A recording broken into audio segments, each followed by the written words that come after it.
pretty as I would have thought, but still. Okay, so you might not have been able to hear in that clip, but I was just telling my colleague, you know, how I've been putting it out there for 8 or 9 years, wondering what an albino would look like. And today was the day filming this. I couldn't believe it. I mean, I was jumping up and down like a crazy person. Obviously, the colors are not so grand as yet. Same with the normals. The Gaboons just color up a lot more as they get older and as they shed. Now, there came a massive problem in that the babies were coming way too slowly, which was a huge concern to me. So I had a vet on standby for the next day if there wasn't any further babies out, that we would take her through to operate and remove the babies to save her and as many babies as we could. Okay, so I recorded the operation. We're going to speed it up in this video just to get through it a bit quicker. So we went through to Dr. Smith from Tigerberg Animal Hospital, who helps me out with a lot of my snake issues or things that are happening with the animals I have at the reptile park. So here you can just see he's making an incision. We're trying to get through the layers, obviously the outer skin, then layers of muscle, to find the oviducts which are holding the babies. So the babies are in little sacs, little bags, which are eggs. So babies are incubated internally. Now the babies can suffocate. That's why we needed to actually go this procedure, and also the complications could have been so bad that they could affect the mom. Now unfortunately the first few babies that were coming out were stillborns. There was no signs of life, no dilation of the pupils, so we knew that they were definitely gone. So this was obviously really disheartening. I mean, I've had some of the best luck and the worst luck when it comes to keeping and breeding reptiles. It's a time where you can lose your animals' breeding time. You know, things do happen. So always consider that when breeding any animal, if you're willing to sort of take the risks, you know. A lot of the time things do go well, but as you can see, things can go bad. So as you can see, first few babies coming out, all stills. So we decided to work a little further up in the oviducts to see if we can find any live babies. There's a still albino coming out. I mean, this girl was full of babies and a couple slugs. So at this time I was just pretty much broken, you know. It's like going from an extreme high to an extreme low, which is not cool, but it seems like everything's a balance. You can have the greatest of luck, but then some things happen and you're a little bit put down, but that's the way things go. So when the babies started coming out, we started shaking them to try and revive them, get the fluid out of their lungs and things like that.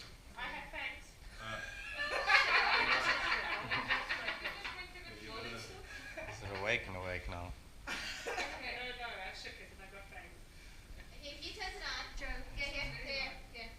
So this one's live, you know? Okay, so you want me to shake this one? Yes, yeah, this one. Gets energy and then that loses it. Yeah. Just keep rubbing it in. Oh. Another wiener coming out. Viewers. Is it? That's a female. Yeah. Jeez, what's with all the albino females? It's a female. It's not a stubby too. Really? Oh, Okay, and beyond, yeah, we go. oh my word. You see, you got lots of albinos. Dad! Dad, you're very lucky, Dad. Where's the champagne? Wow. This is amazing. Oh, here we go. Come on, little one. Come on, little one.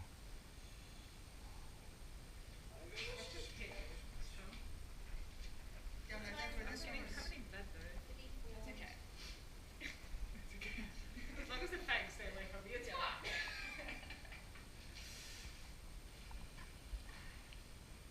See if I can suck some fluid out of it. Okay, now in all the confusion and chaos, there was actually a male that came out when the nurse said it was a female. So that was the male that we ended up saving. The recording didn't go the whole operation. This was just into the beginning. There was still so many more that came out, and we're trying to revive them all over the place.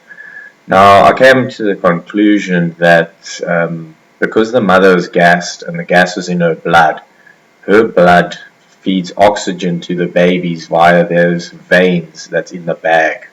Now, the babies could potentially be gassed as well. So it took us a long time to actually revive babies, as it did for us to take reviving the mom. It must have been about 2 hours we had to assist the mother with breathing until she actually came to. Here's a little albino West African Gaboon viper, all nice and feisty.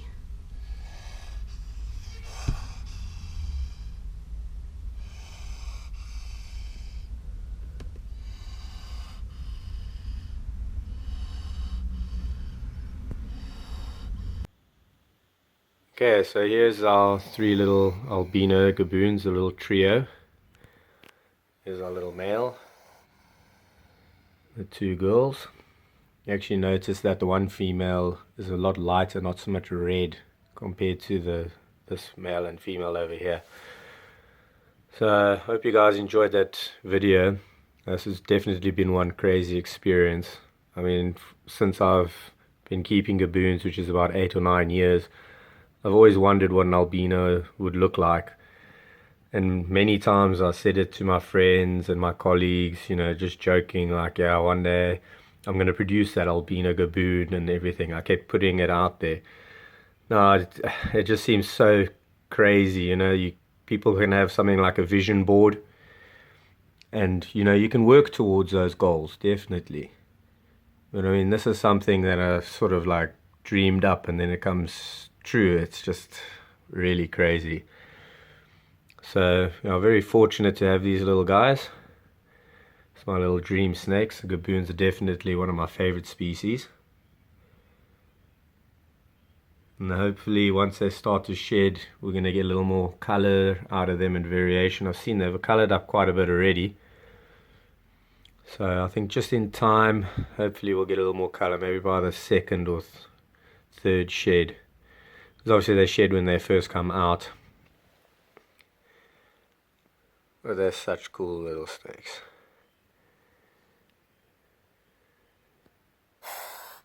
Oh, the male's quite a feisty little one. Cool, so I hope you guys enjoyed that. It was really one amazing experience bringing little gaboons back to life and everything. Mom is doing very well and she's eating again. So I just took the male out for some photos. I thought I'd get a quick video of him.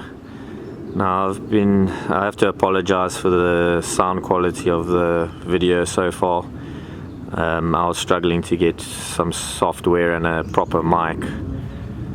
I've been wanting to upload this video for a long time, but unfortunately I just couldn't get the sound right, didn't have uncapped internet and other reasons. So now this is a male around about a year, I think year and a half, around there. You can see the color is coming out really nicely now. Lots of reds and yellows and the white, and they do vary quite a bit. So I'm not pushing these guys. I don't want to try and grow them quickly and in the end could be detrimental to the animal. So I'm going to take my time with them, lots of patience, and see when we get them up to breeding condition. We'll eventually give it a shot. But yeah, he's just stunning. I love how the orange and the reds kind of merge there. So now my other female is quite different, got a nice lot of yellow. Just have to wait for her to shed. She's in the blue at the moment. So then I'll maybe get her out, make a little video snippet of her as well.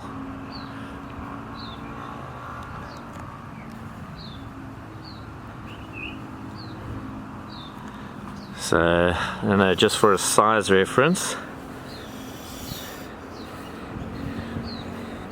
you can see my foot next to him.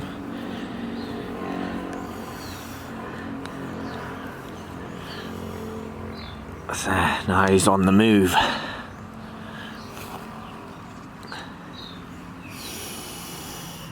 He's quite a huffy little guy, but he doesn't strike out too much anymore. He used to, but he's not too worried about me nowadays. So I'm just glad they're doing well. All of the babies have survived and eating very well and shedding and doing everything they need to do. Just unfortunate that the mommy of these has recently just passed away.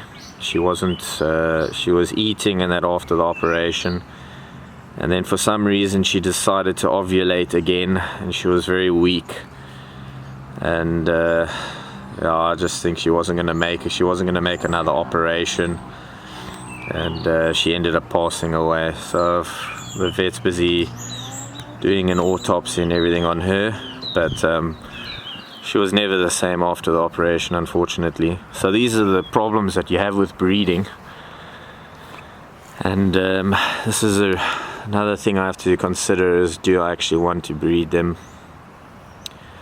I mean, you know, they could generate a lot of funds for my business, which is our main focus, is education of reptiles. I wouldn't sell any reptiles if I didn't have to.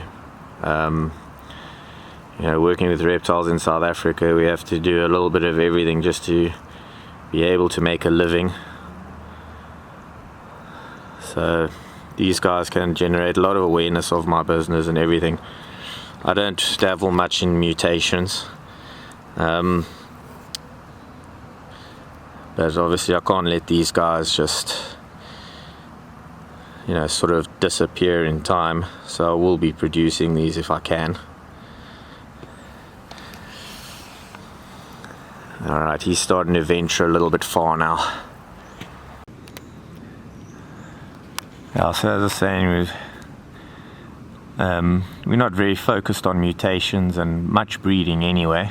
I mostly keep different species of reptiles, not only snakes. So I'm mostly looking at the educational side of things. I do some breeding for the interest of them and that, but really trying to focus more on the educational side, and that's what I'm doing, also venturing into the YouTube videos and things like that. I want people, you know, to sort of educate people about their pets and, you know, have a passion for these animals and not just go after the money that these things can generate. Because a lot of time in South Africa, our market's actually very small, so people are jumping all on the bandwagon of what's in and what's cool, not really thinking of the animals much, and then they just want to flog everything out once they're not worth much anymore. So it's actually quite sad to see everything going on to a lot of all these different mutations and steering away from actual different species and whole diversity of reptiles we used to have in the trade. So I'll be uploading a lot of YouTube videos of, you know, handling different species of snake, caring for different reptiles. So please give us a like. There's still a lot more to come. I also wouldn't mind if you guys can give me some recommendations on what you would like to see. We will do obviously updates of these guys, the Gaboons, but we want to get onto a lot of other reptiles, and even, you know, little videos for kids and stuff who are starting to keep reptiles, just to show how to handle, how to care for these animals properly. And we also got a lot of different things like cages and stuff we're working on. So we'll be making videos of all the different cages that we manufacture and make. I've still got to show quite a bit of the 2 reptile parks I own. Maybe do videos going through there. But yeah, just really glad that these guys are doing alright. I say, very sad to lose the mom. It was a while coming, so I sort of prepared myself for it. It's never nice losing an animal. And it's very difficult when you have so many animals. The chances are a lot higher the risks and things like that. So I've had the good and the bad and the ugly in my time of keeping reptiles. This here is definitely my massive highlight.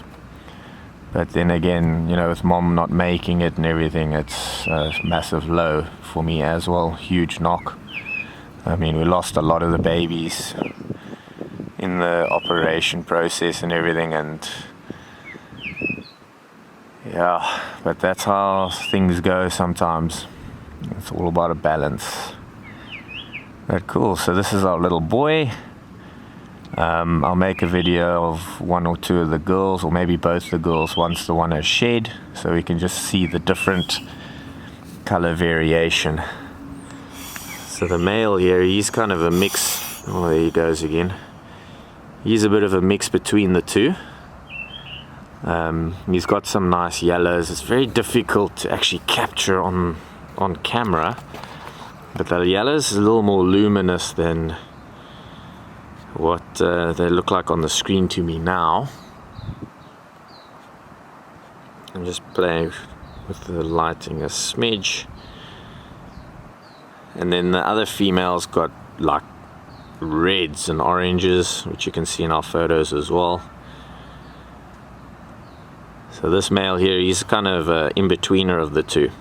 Now this is all from the same clutch, and we do know Gaboon's color shading can vary a lot. So the albino can show up a little differently from one animal to another.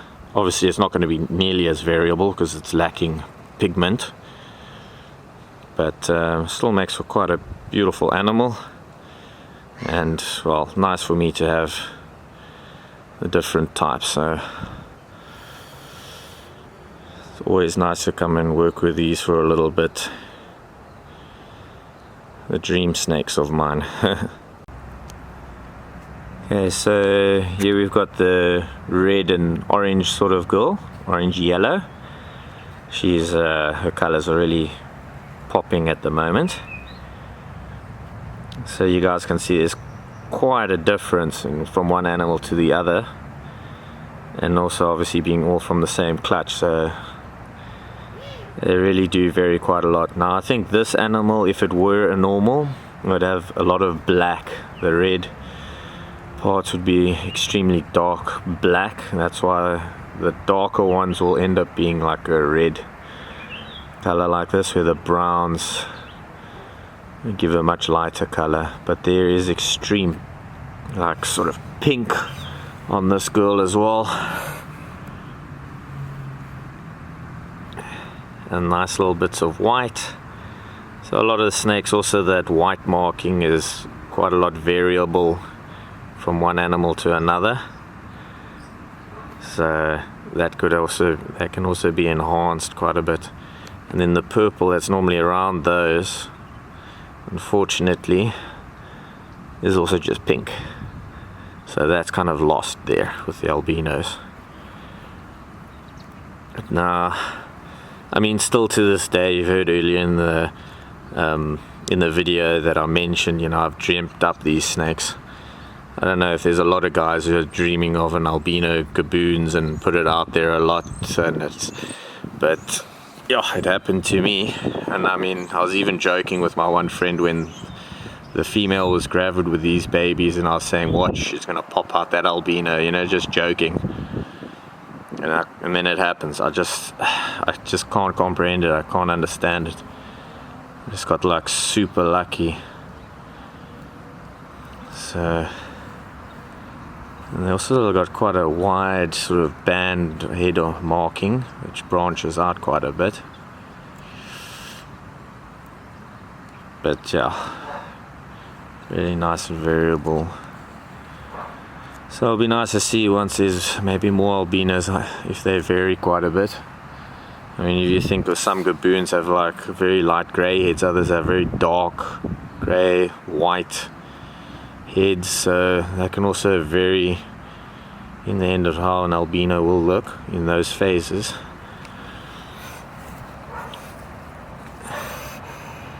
So she's quite huffy puffy. You can see the tiny little stumpy tail. Easy to tell the boys from the girls with the Gaboon vipers. So again, I mean, you can see sort of size reference to my foot. They're not that big for how old they are. Nice slow steady growth. I feed them every sort of 10 to 12 days, well 10 to 14 days or so, and then every now and again I give them a big break. I've just been swimming some of them because some of them just don't want to poop.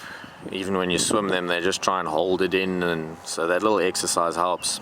And it's a big thing if you don't watch that, and you feed and you feed and you feed, they get so backed up, then they can start bringing up their food, and eventually things can go wrong. They could go septic inside or have blockages, which could be a reason why a lot of people could lose their animals. So it's very important just to keep a regular chart on these guys. I'm going to have to start making cages for them soon. They're all growing up and soon be growing out of their rack. I'll make a video sometime of the racking units I house them in. I'm just housing 26 litre tubs at the moment, so they'll still be fine in that for a while. But giving them lots of exercise now and again with the swimming, that is good. Yes, my little huffy puffy girl. Cool, we'll get a nice video of the other girl, and then finally be ready to post this video. It's taken me too long. Right, so this girl finally shed. So this is the last of the albinos, the other female. Now you can definitely see that this one's got much lighter colors. I just love this little girl. I quite favor her color compared to the reds and things. So you guys can definitely see there's a major variation in the coloring. So this girl's got a lot of yellow. I'm keeping them in the shade when I video because obviously albinos cause quite a lot of glare. So you can see nice yellows. So again, just really cool how much variation there is in them. She's got a nice white sort of head. Face is going a little bit pink. Very, very cool. Yeah, so I know these are not everyone's cup of tea, but I really am so stoked with them. I wouldn't trade this snake for any other snake in the world. I've got quite a massive list of things I would love to get. Definitely Mangshang pit vipers and all kinds of things like that, and Ethiopian adders. But yeah, definitely won't be trading these guys out. And I don't know, we'll see how things go, and I'll maybe breed them in future. So you can see she's not too fat. She just shed and recently made a huge mess in her cage. So I shall maybe get a meal a little bit later on. Yeah, so this video was a bit of a smash of all sorts of different video footage and everything put into one, but at least we got quite a nice story of them with the operation and all of that,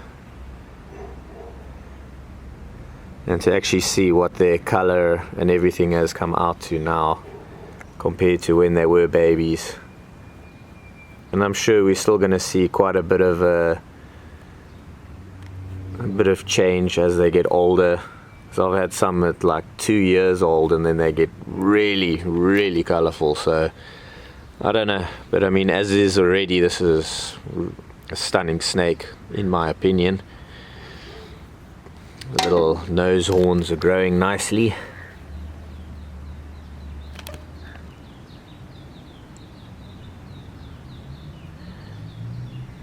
So I'm just going to give some time and thought to what exactly I want to final cage requirements for these guys. I've been reading quite a few guys' care sheets, and further on obviously got my own sort of ideas, but it's always really nice to get feedback from other guys who are keeping these animals. So if there's anyone who's got some really good papers on gaboons, you know, please share. It'd be really cool to obviously give these guys the best conditions they could possibly get. I do keep them away from all my other reptiles and reptile parks, as I want them to, you know, not any chance of crossover of things. I'll make them some really nice display cages, maybe nice and big with various basking spots and things like that.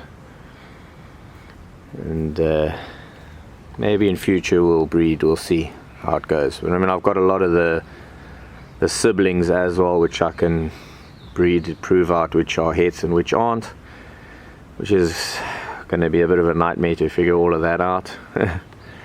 But still really cool.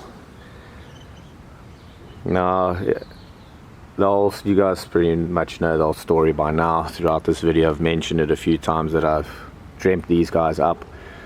The crazy thing is that I had another male that I was keeping for a while. Had him for years, and he was a different bloodline, so I thought, you know, this would be a really nice male to pair to my female. And then unfortunately he passed away suddenly. Still don't know exactly what happened there, but again, there's the good luck bad luck scenario, because it was obviously horrible losing any animal. But I mean, if he was still around, I wouldn't have these. So again, really interesting how things just sort of panned out to end up with these albinos, because if I had that male I wouldn't have even attempted to breed the other male, which ended up making these. So they were from a breeding two siblings together. So we've still got dad, which we can possibly throw into the mix, but obviously I'd like to get new blood in, because we don't want to thin out the genes too much by breeding siblings to each other again and again. So it'd be nice to make some 100% hets.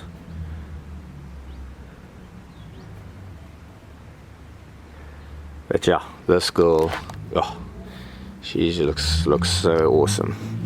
She's probably gonna get a little huffy at me now.